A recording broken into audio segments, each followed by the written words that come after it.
The last thing my wife said before walking out the door was, "You'll never be anything without me."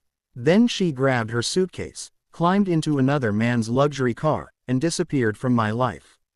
I stood there alone in our empty apartment wondering how everything had fallen apart.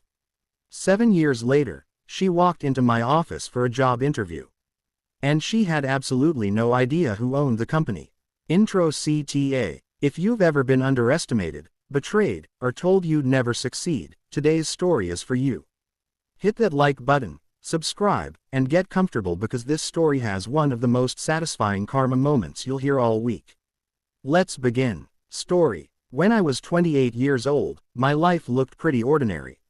I worked as a junior software developer at a small startup. The pay wasn't great, the hours were long, and success felt very far away. But I had one thing that made everything worth it. My wife, Emily. At least that's what I thought. We had been married for 3 years. I loved her completely. The problem was that Emily loved a lifestyle I couldn't provide. Every time one of her friends bought a new car, she wanted one too. Every time someone posted vacation photos online, she wanted to travel. Every time she saw someone successful, she compared our lives to theirs.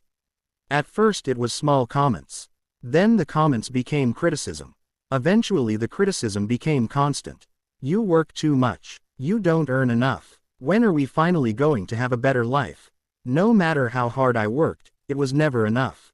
I kept believing things would improve. I was wrong. One evening Emily announced she wanted to attend a business networking event. I couldn't go because I was working late. She went alone. A few weeks later she started acting differently.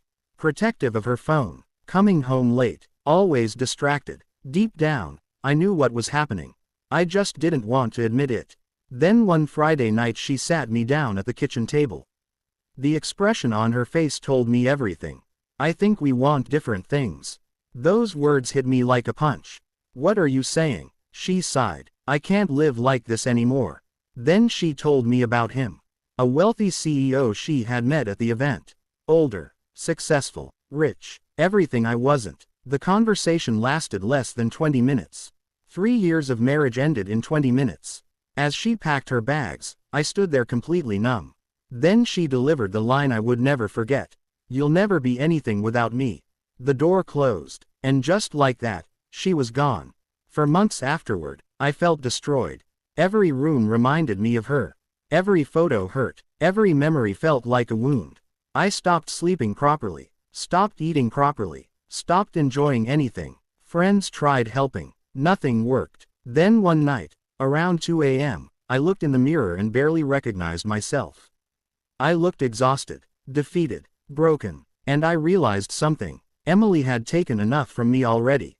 I wasn't going to give her my future too. The next morning, I made a decision. Instead of obsessing over what I'd lost, I'd focus on what I could build. From that day forward, my life became work.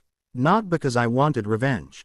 Because I needed purpose. I studied constantly. Programming, business, marketing, leadership, anything that could improve my future.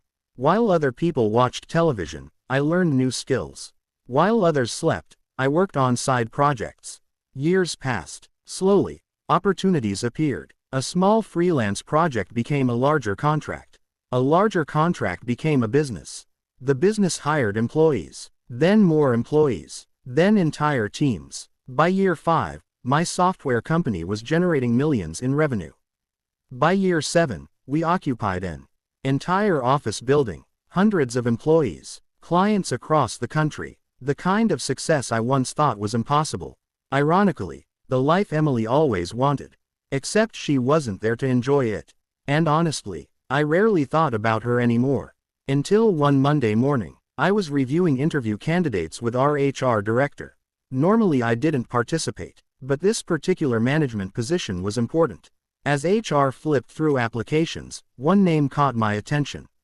Emily Carter. My heart nearly stopped. It couldn't be. But it was. The same Emily. Same photo. Same person. For a few seconds, I just stared.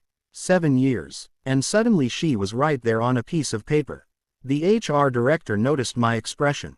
"You know her." I nodded slowly. "A long time ago." The interview was scheduled for the following week. Part of me considered canceling. Part of me considered skipping it. Instead, curiosity won. I needed to see how this story ended.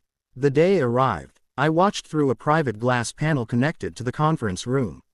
Emily entered carrying a folder. And for the first time in years, I saw her again.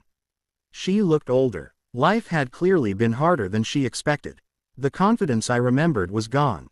The interview began. Everything seemed normal. Then HR invited me into the room. The moment I walked through the door, Emily froze. Completely froze. The color drained from her face. For several seconds, she couldn't speak. I could practically see memories flooding back.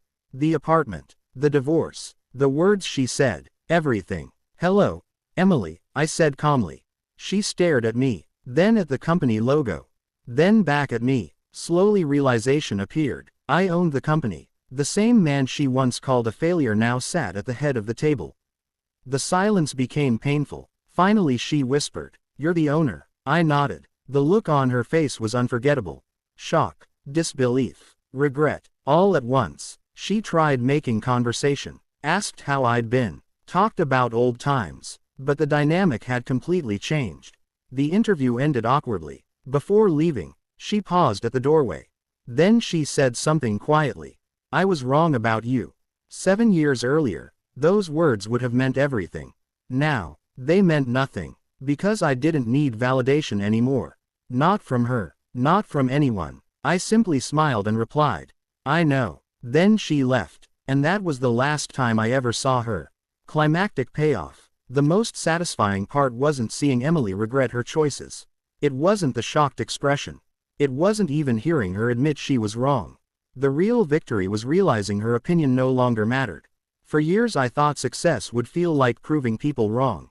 Instead, success felt like no longer caring what they thought at all. Reflection. Sometimes the people who leave your life think they're abandoning a failure. What they don't realize is that they're walking away before the story is finished. Never let someone else's opinion become your future. Because the best revenge isn't revenge. It's building a life so good that their doubt becomes irrelevant. Outro CTA. If you enjoyed this story, hit like, subscribe, and turn on notifications for more emotional Reddit-style revenge stories.